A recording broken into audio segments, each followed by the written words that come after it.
this tongue, this small piece of flesh in our mouth, very small, but it can cause a very big damage. You know, half of a person's beauty lies in his tongue.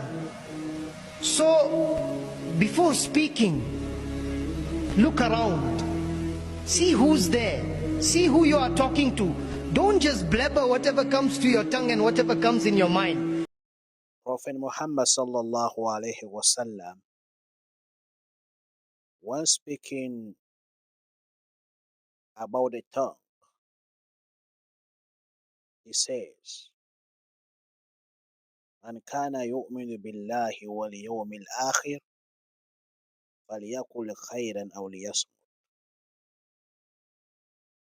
That whosoever believe in Allah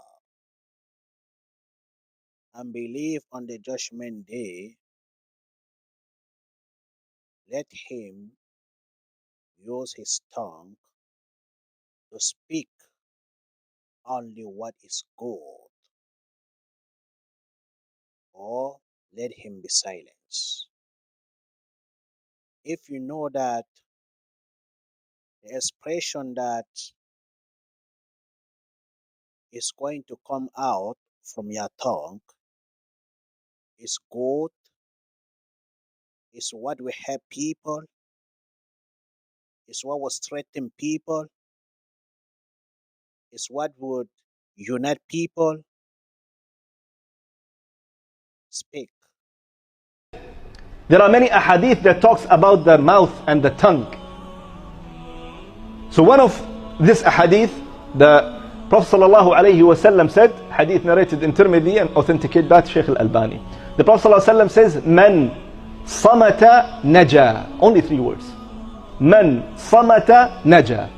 Whoever is quiet, he is saved. Whoever is quiet, he is survived. Imagine, the Prophet ﷺ says, means, you know, if you don't talk in anything that is not your matter, it's not your concern, and you just keep quiet, you are protected by Allah subhanahu wa ta'ala. And you are in a safe side. But if you know that expression that is coming out from your tongue will be expression that will harm people, will bring disorder in the society, will bring confusion, will bring insult, will bring gossip, it's better for you to be silenced. Because being silenced at that situation is good. You will have reward.